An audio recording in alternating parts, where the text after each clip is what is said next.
à tous et à toutes, bienvenue à vous, chers internautes, dans cette 6e vidéo, un univers de constellations dédié aux multiples univers des constellations systémiques. Alors aujourd'hui, je suis très heureuse d'accueillir Françoise Mazuir pour cette 6e interview. Bonjour Françoise. Bonjour Oriane, bonjour à tout le monde. Bienvenue dans mon émission Un univers de constellations et je te remercie d'avoir accepté de si bon cœur mon invitation à partager ta passion pour les constellations familiales. Alors, je ne sais pas si tu le sais, mais j'aime commencer mes interviews par honorer les ancêtres de mes invités. Alors, qu'aimerais-tu nous dire à propos de tes ancêtres? Quand j'entends le mot ancêtre aujourd'hui, la première chose qui me vient, c'est le souvenir d'une constellation ancestrale menée par Idriss Lahore. Et à l'époque, c'est la première fois que je voyais le cercle des ancêtres forts.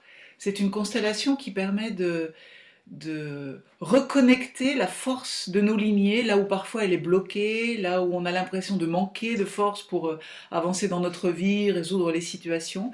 Et la première fois que j'ai reçu cette constellation, j'ai vu comme ça le cercle de mes ancêtres forts, et à ma grande surprise, ça a provoqué une émotion. Je m'attendais vraiment pas à voir mon monde.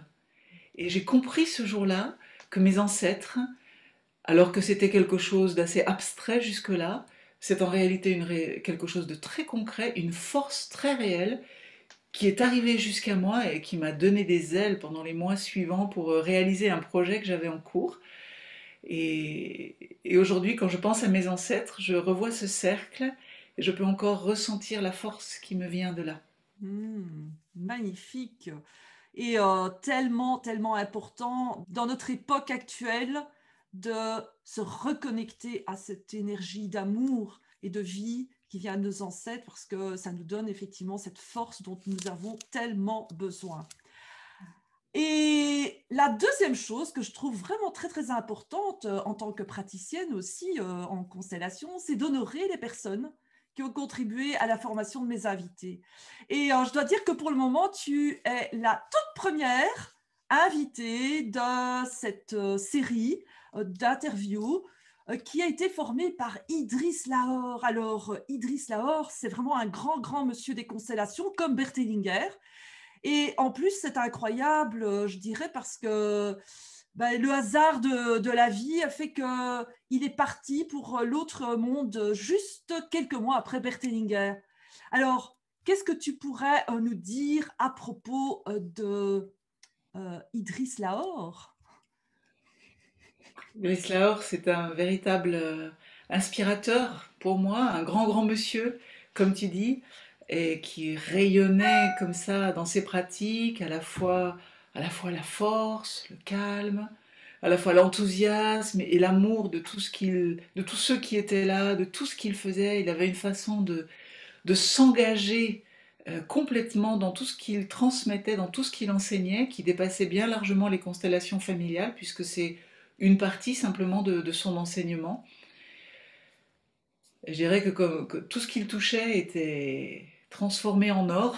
Hmm. Et donc il a vraiment enseigné les constellations d'une façon magnifique, et c'était une vraie chance de voir comment son enseignement s'est transformé pour passer de cet enseignement qu'il avait reçu chez les derviches, Mhm. l'enseignement des constellations et les pratiques des mouvements de l'âme plutôt, pour aller vers un enseignement de ce qu'il a appelé les épitomées en 2017, donc quelque chose qui petit à petit s'est structuré de plus en plus comme une quintessence qui a rassemblé à la fois toute l'efficacité des pratiques, des protocoles et des procédures, des procédés, des façons de faire très précises, très efficaces, qui nous ont énormément aidés d'ailleurs pendant toute cette période un peu bizarre où il nous a fallu inventer des pratiques en ligne. Mhm.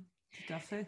Et voilà, moi j'ai eu la chance de me former avec lui depuis 2009, quand il a commencé à enseigner, à redonner toutes ces pratiques. Voilà, c'est à la fois une technique, mais surtout cet état d'esprit et ce calme, cet état d'être dans lequel on cherche toujours à se placer en tant que constellateur ou constellatrice, qu'il incarnait vraiment dans sa façon à la fois détendue et tranquille de mener tous les processus de constellation. Donc c'est vraiment des images et des exemples qui restent très précieux.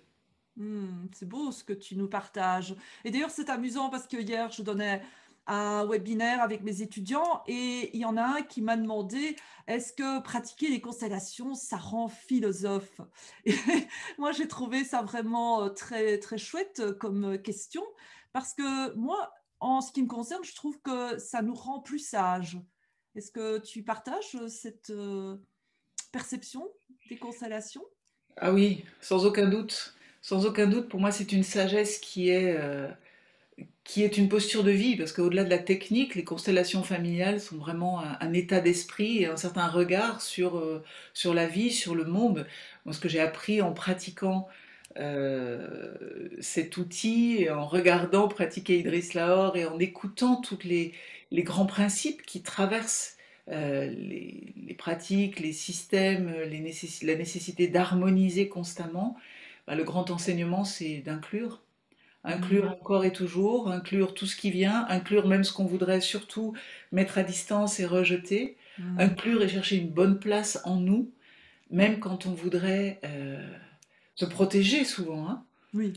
Et voilà, l'idée c'est que finalement, tout ce qu'on ne veut pas voir, tout ce qu'on ne veut pas regarder, tout ce qu'on exclut d'une façon ou d'une autre, va nous revenir et nous revient souvent de façon beaucoup plus douloureuse. Hmm. Et je dois dire que c'est aussi quelque chose qui imprègne ma pratique professionnelle en tant que psychologue dans l'accompagnement des personnes.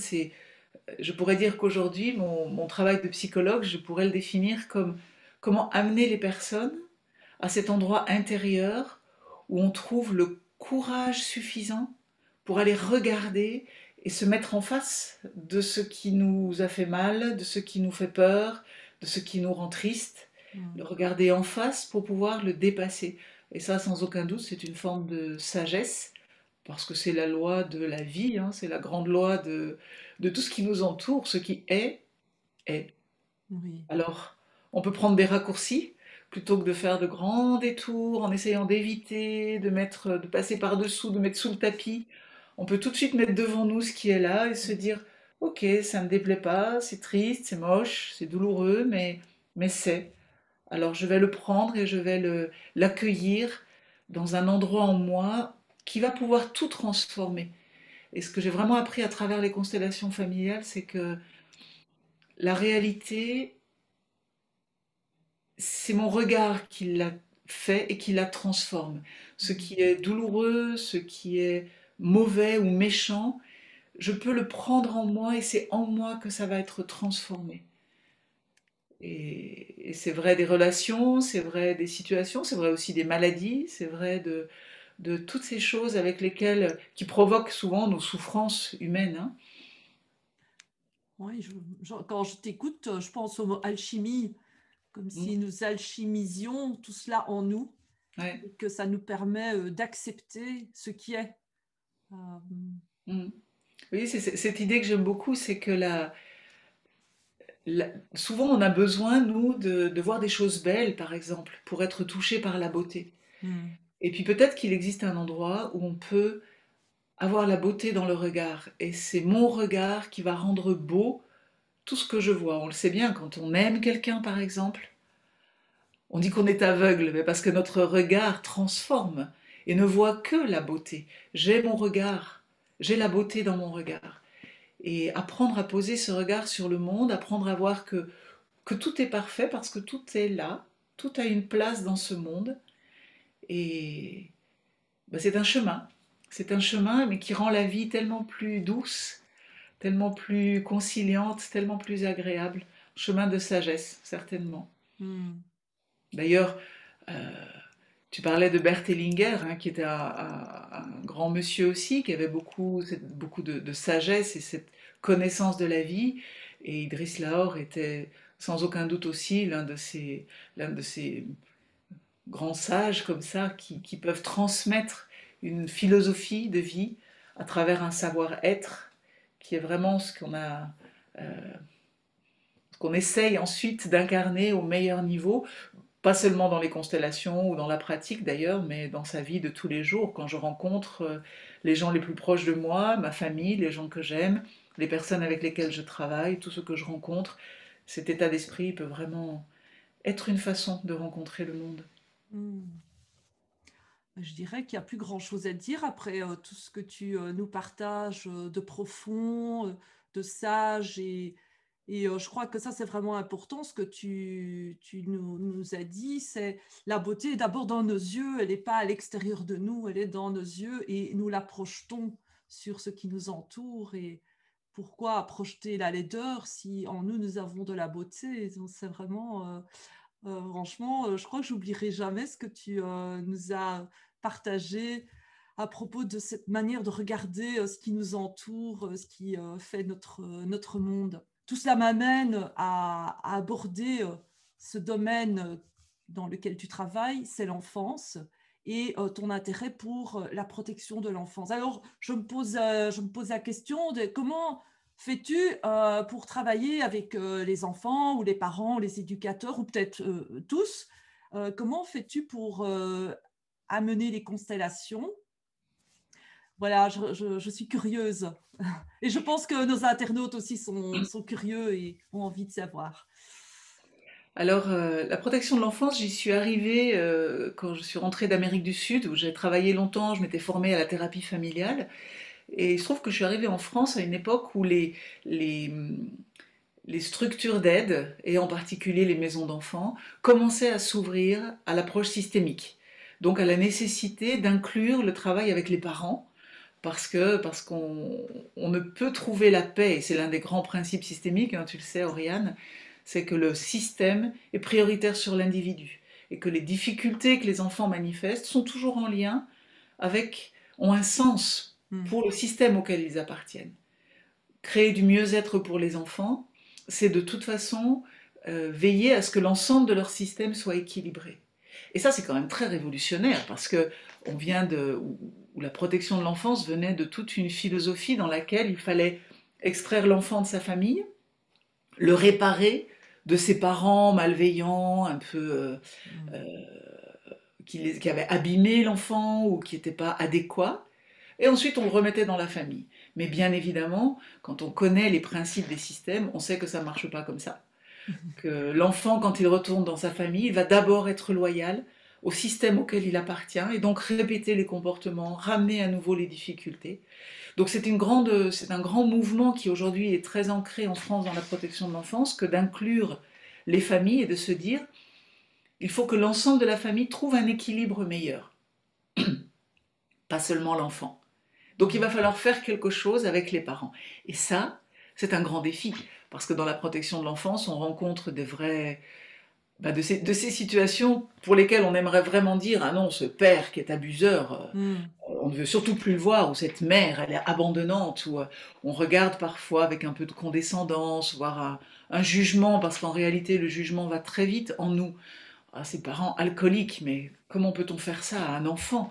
Hmm. Et donc on a nous-mêmes, en tant qu'intervenants en protection de l'enfance, ce mouvement de jugement qui vient très, très vite, beaucoup plus vite qu'on ne l'imagine en réalité, hein, et qui va séparer d'un côté ceux qui sont bons, protecteurs, ce qui est juste de faire et ce qui serait bon pour l'enfant, on appelle ça l'intérêt supérieur de l'enfant, et de l'autre, des attitudes, des comportements qu'on s'autorise d'une certaine façon à juger, ou des personnes que du coup on voudrait exclure pour, dans le but de protéger l'enfant. Hmm. Et cet état d'esprit d'inclusion des constellations familiales oblige à réviser tout ça, à se rappeler que personne ne peut être exclu, Hmm.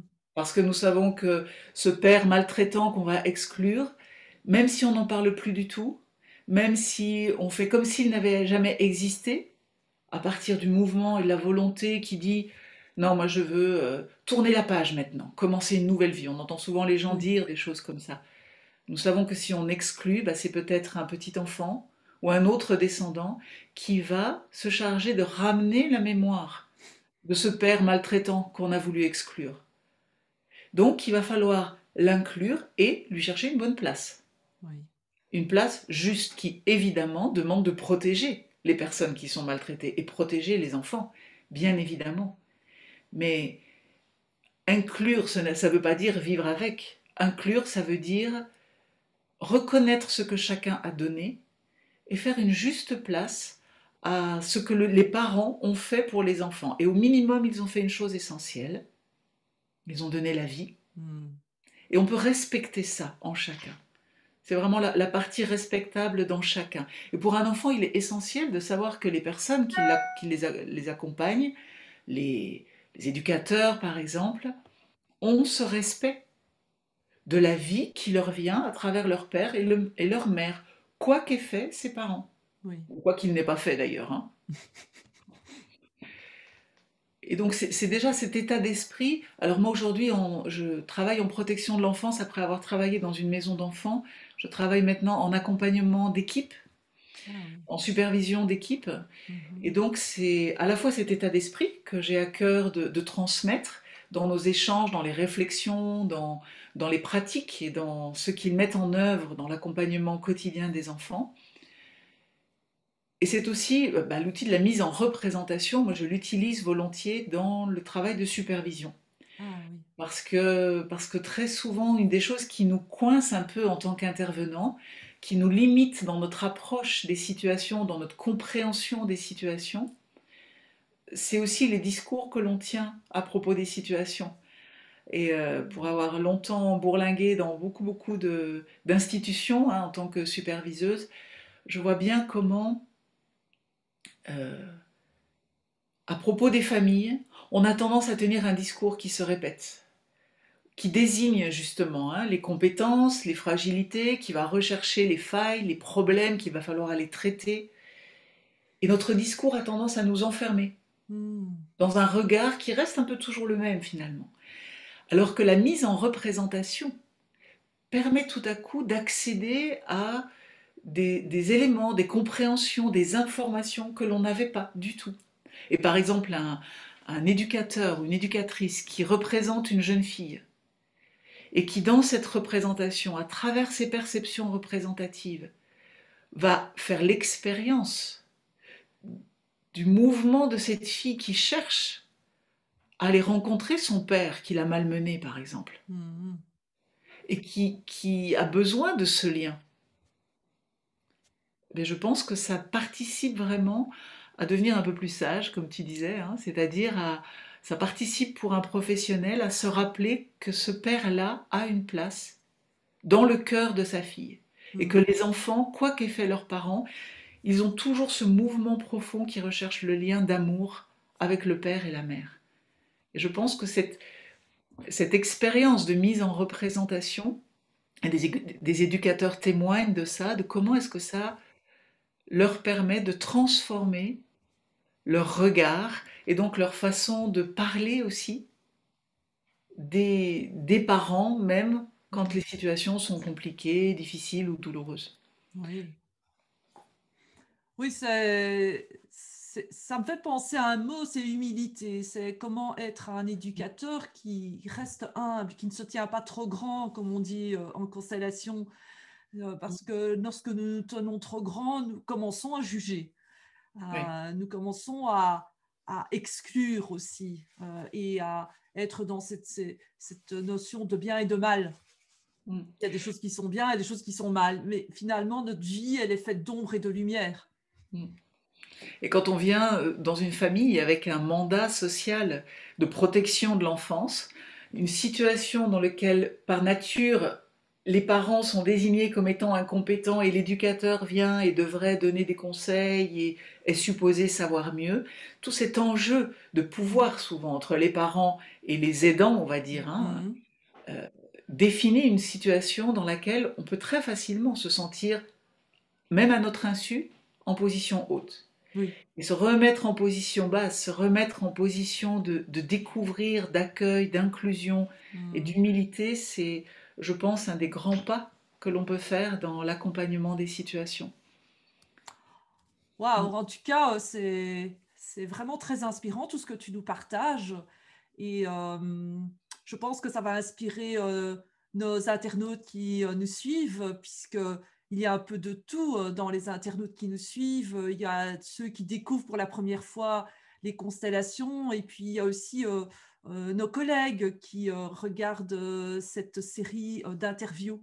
Et je pense qu'en tant que praticien en constellation, en tout cas, moi, c'est ce que je remarque. Vous invitant, vous les interviewez et mes collègues, ben, j'apprends encore et toujours.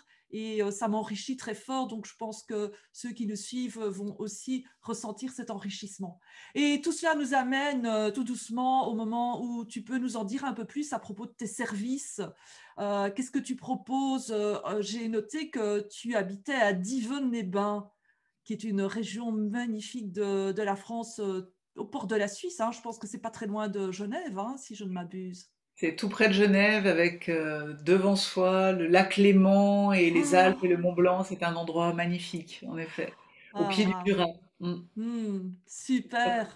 Et donc, Alors tu as un cabinet, tu as... oui, j'ai créé là un centre qui est aussi un cabinet dans lequel je reçois en individuel, dans lequel je mène des ateliers de constellation familiale. C'est aussi un centre de formation puisque je suis instructrice pour l'école ECLA, l'école de constellation Lahore.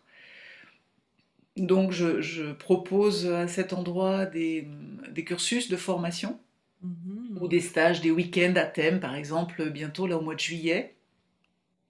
Il va y avoir 2 jours consacrés justement au sens de la vie à travers les constellations familiales.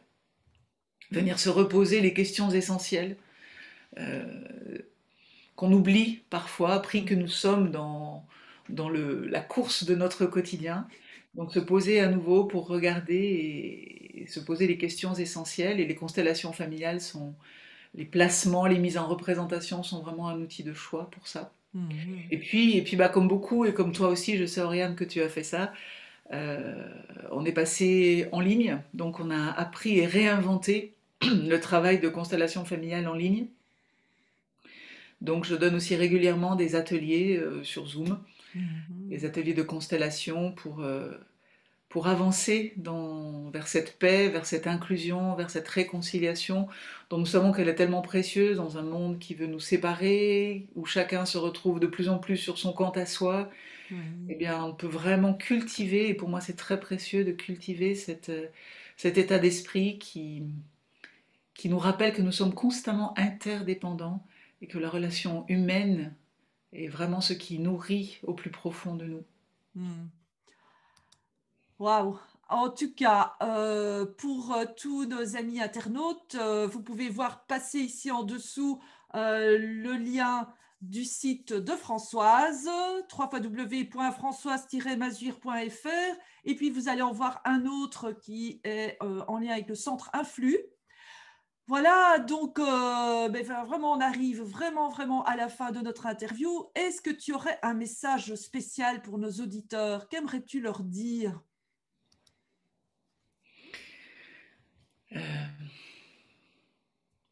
Oser la vie, cette volonté ou cette capacité ou ce rappel que l'on peut vraiment s'engager dans la vie parce que même quand c'est difficile, comme tu le disais, on apprend toujours, on a toujours quelque chose à apprendre.